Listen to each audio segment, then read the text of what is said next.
Hello, everybody. My name is Yano Anaya, aka Grover Dill. I was the toady in A Christmas Story, and I'm glad to be here for you guys. Yeah, awesome. And yeah, how did you hear about A Christmas Story, and how did that get on your radar, and what was the audition like for that? That's a good question. I've been planning on doing a super secret video for all the fans because I've created a Facebook group and a page called the Christmas Story Family, and part of that whole process is giving them really cool secrets to be able to unlock by them helping us grow the Facebook page. So I'll give you a little bit of snippet. What happened was is I mean I was an actor when I was a kid, and so when I got the audition, because think about this back in the 80s, right? When you got an audition, thank God the answering machine was just invented, because otherwise you had to sit around the phone all day long and wait for a phone call to get an audition. We got a message on the answering machine, and I got an audition, and I went to the cattle call. Back then, it was called a cattle call, where you just showed up. I think it was like at a YMCA gym or something like that. There was probably 200 kids there, and you walked up to this table with people, and they gave you lines, and you read your lines, and you got on your merry way. And a couple days later, I got a call back. A couple days later, I got a call back after that, and that's when I met the director and the writers and the producers, and I landed the job. That's how I got it. Very cool. Um, and what was it like being on set, being a younger guy? Were you about 9 or 10 or 8 or I so was when you 10. came? I was 10, almost 11, and I mean, it was fun, man. Being on set was, I mean, if anybody has experienced being on set, it's back in that day. It was, well, I mean, I don't know how different it is because it's been a long time since I've been in the industry, but for me, it was very professional. It was very organized. They fed us well. They took care of us. They kept us warm, even though it was freezing out there. And I mean, it was a great experience, man. I'd love to do it again, to be honest with you. Now, correct me if I'm wrong, but it seemed like everybody, did have a very good time on set in terms of like, especially I know we just kind of hit on that, but like the kids hanging out and being friends and everything. And it seems like, these reunions are good things and nobody has any. It's not like the Rock and Roll Hall of Fame where everybody kind of hates each other getting back. Was it like a good time with all the other kids on set? Was it like just a good atmosphere overall for everybody? Yeah, absolutely, it was. I mean, from my experience, because everybody has their own experience of what they went through back in those days. It was, Zach and I, we hit it off. We became really close friends, and Scotty and Peter Billingsley hit it off, and they became really close friends. And so it was like me, Zach, and then Scotty and Peter. And we would always do things together, like in the hotels. We play hide and go seek, because back when we stayed in Cleveland, the mall that was right attached to the Sheraton Hotel was abandoned, and so we had, of course, our little sneaky skills where we snuck in and broke in and played hide and go seek in there. But Ian was a couple years younger, and his mom was pretty protective, and so he wasn't able to hang out with us. So that's how it kind of went down in my experience. Gotcha. Um, so Christmas Story wraps. Everybody moves on with their lives. When do you remember this becoming such like a huge pop culture phenomenon? You know, um,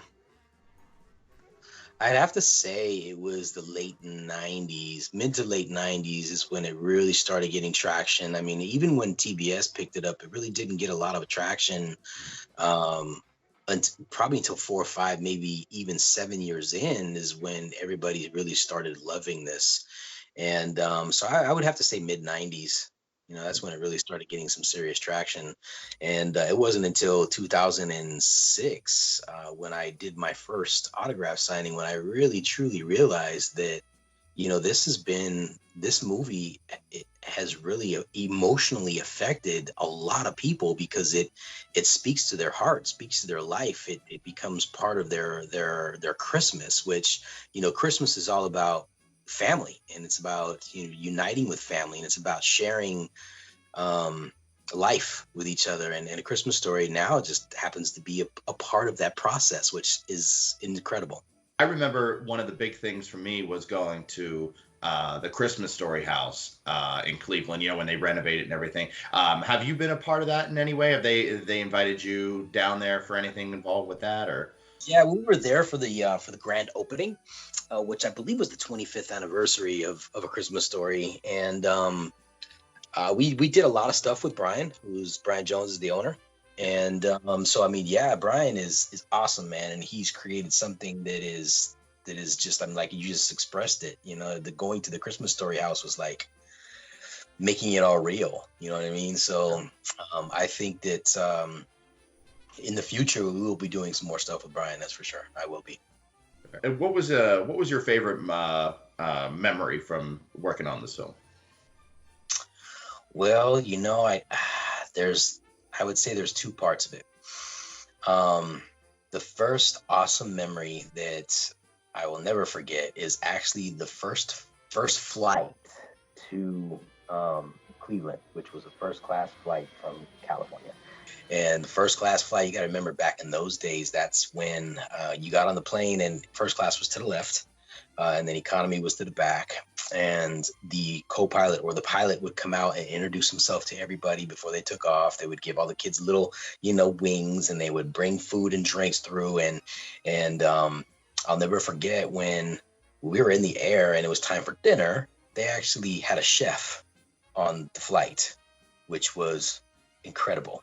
So that was the first great memory that I remember of flying to starting to work. And then the second one was actually working with Bob Clark, because Bob Clark had this wonderful nature about him in his directing skills when it comes to children, and he made me feel so comfortable in that scene where I had to jump off of the truck and then stop stop Ralphie from beating up, you know, Scott. Yeah. And you know, because my first instinct was that I didn't want to tell the world that I wanted to tell my dad, because first of all, my dad had passed away already, and second of all, it was like I don't ever that's something that I was raised not to do, is tell on people. And so, you know, knowing that I had to do my job, and the way that Bob expressed to me that it's just a job and that this is part of the scene, and you just act it out, and I did it in two scenes, so two takes, and it was done. And I just will never forget the opportunity to work with Bob Clark in that fashion. Now, when you landed this role and you knew Absolute was yours, was anybody like a guardian or parent? Was anybody nervous that the only other Christmas movie this guy had done? I mean, not that many people do more than one Christmas movie, but was Black Christmas. Was anybody nervous as this was going to be like a horror movie or overly like serious or adult or? No, I mean, so one thing that I'm grateful for is back in those days, because it's very different in the industry today. It's very different. Like when you go on an audition, you can either do it filmed in your own house, you do it taped, or you have to go in person. And when you get hired, it's like the script or what you're doing is like so hush hush until really close to the point where you're actually going to be working. And back in the day, it was like, I mean, we had the script, I mean, 2.5 months before we even started filming. I mean, it was like I took the script to school and read it to my classroom when I was in 5th grade. So it was, we knew what the movie was going to be all about before we even started working. So there was no, fear about what he was actually creating. We just, we had no idea what it was going to become. Gotcha. And do you have a particular favorite scene from the movie? Like one you say that's my favorite, for whatever reason. Yeah, I mean, there's so many of them. The "Oh Fudge" scene is one, where Ralphie is super excited about helping his dad change the tire, doing something manly or grown up or responsible, and then screwing up. That was funny. But I think my number one scene is actually Randy's, when they're at the dinner table and he's just like pushing his food around, and he's all upset that Ralphie's gonna get killed, and his mom gave him permission to smash his face in the potatoes, and the way his face lit up was like, I mean, I can actually be a kid at the dinner table in front of dad. Oh my God, I'm taking advantage of this situation to the fullest.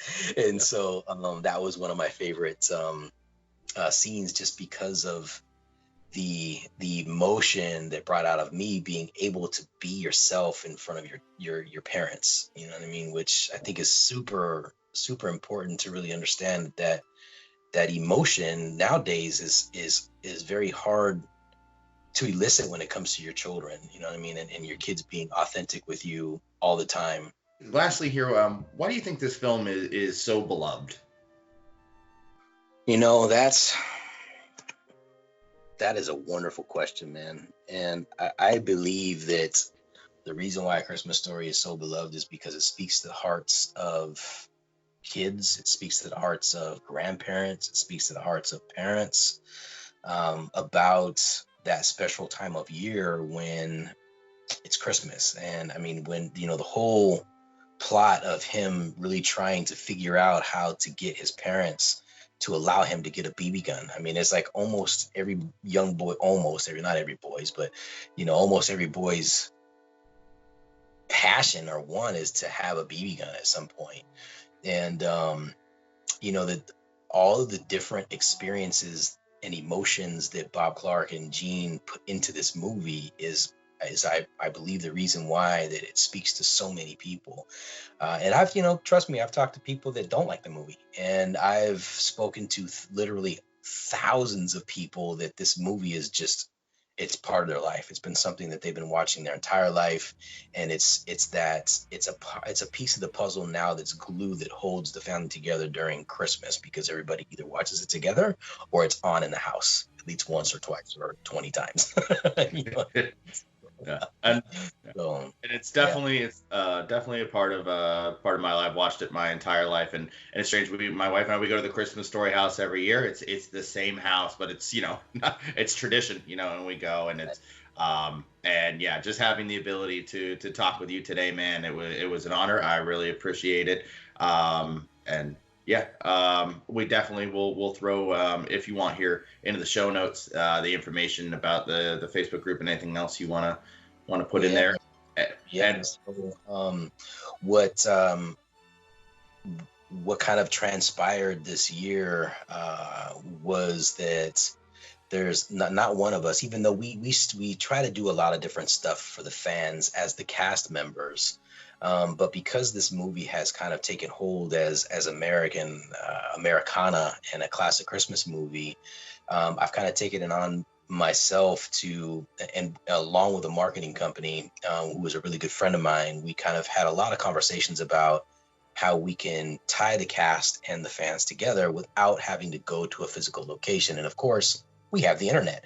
And so what we have created is a movement called the christmasstoryfamily.com, where we've created a lot of contests and things that each person can do by just sharing the link and sharing the love of A Christmas Story and gaining like a point system with like the Wheel of Fortune in order to win free stuff.